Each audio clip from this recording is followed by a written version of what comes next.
This is an incredible TIE Fighter MOC. It's definitely one of the best, depending on what you're looking for as far as the style of it and the size of it. But personally, I think that this is my favorite TIE Fighter out there, at least one that I can build. There's some really cool ones, especially in smaller scales, that I've seen on the internet, but they don't have instructions and there's no way I can get it. So as far as a model that I can put a parts list into Bricklink for, buy the instructions and build, this one by Edge of Bricks might be the best one. So taking a look at the wings, we can see that it is using more traditional building methods. This is just plates and wedge plates on their side with the gray structure that surrounds the solar panel wrapped around it and clipped in place. We see models like brick vaults that use bricks on their sides, which is really good, but it adds a lot of parts, gets to a lot of parts really fast, and it adds a lot of weight. And I think just almost over engineers what is ultimately a very simple model.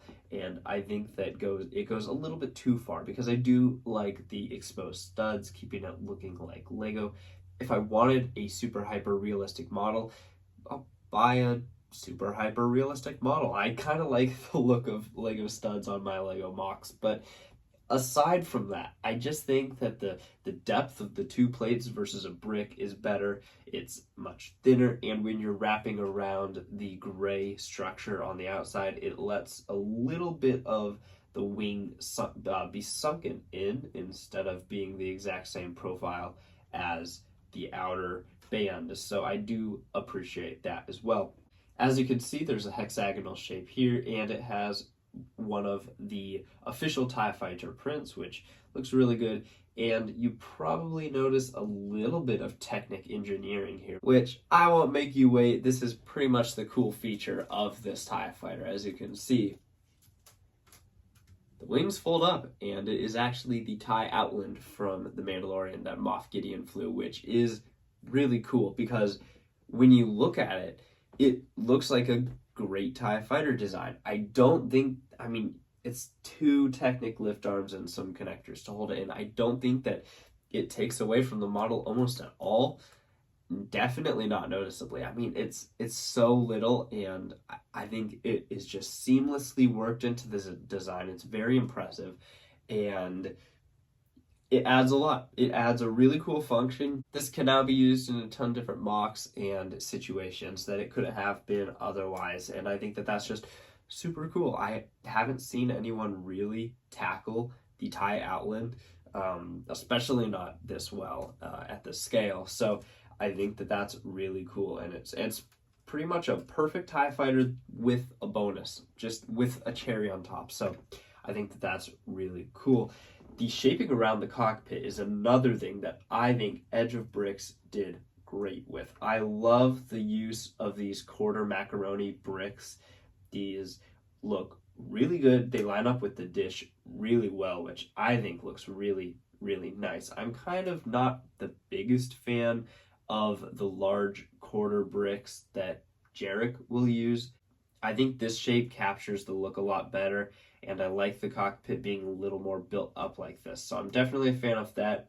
He's got the design on top of the wing of those little cutouts, which looks great. And overall, the detail on this is very well balanced. You have the wings that have the studs and, of course, the Technic feature, but the inside isn't forgotten. It has a lot of these 2x2 inverted tiles to smooth it out so you don't see as many anti-studs, but anti-studs are a part of Lego too, and I don't mind that they're here. I think that they have their own sort of charm, and I like how the foils are included on both the inside and outside.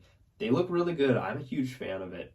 It even has a full interior, so you can open up the cockpit. It's got a control lever, a red tile to represent the targeting computer, and then you have a tan chair, which looks pretty good, and a figure sits in there well. Like, this is more sturdy than some official Lego sets I've handled and played with and flown around. It's not going to fall apart, and the wings bend, and they hold their shape even when you shake it, which I am so impressed by. It's a great design. I'm just always blown away by how designers can have a completely hollow interior, yet the wings, being as heavy as they are are attached strongly, soundly, and securely, and everything stays together. So that's really cool and impressive to me. And I think one of the coolest parts, at least in my opinion, definitely one of my personal favorite parts of this TIE Fighter is, well, the look is one of my personal favorite. It's not as fun to try and build because it's hard to line up, but the engine detailing on the back looks awesome. So firstly, you have the twin ion engines, as you can see on either side, which look great. But you also have this really cool cone shape, which is done with a bunch of slopes and clips.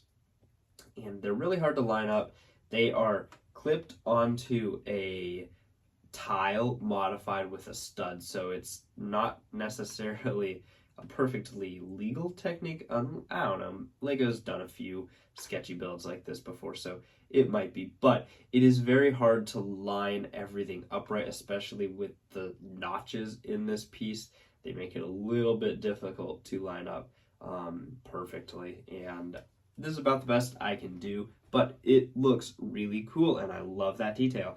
Again, something that I have not seen tackled, at least this way, by a TIE Fighter in the past. That's really about all I have to say about this, but I think it's a really cool TIE Fighter. I think it definitely deserves a lot more attention, and again, awesome feature. The TIE Fighter is definitely one of the most iconic ships in Star Wars and all of sci-fi. And when you think of a sci-fi ship, you think of something that's sleek and fast and aggressive looking, maybe like a ARC 170, Z95 Headhunter, X-Wing, something like that. There's a lot of other stuff from other lore, but the TIE Fighter is, I think, one of the coolest vehicles because of how unique it is. You have a ball connected to two giant panels. It's something that looks unwieldy and interesting design, and it's a really good execution. It's something fresh. It's something unique. We've had the design now around for 40 years, but I think it still has like a novelty to it. Just something so unique about a ship shaped like this that I really appreciate. And so I love having it in person. I love being able to swoosh around, play with it. That Edge of Bricks made sure it was secure and able to be used, and I think it's a really excellent, well done model. So definitely go check him out. I will link him in the description. Thank you for watching.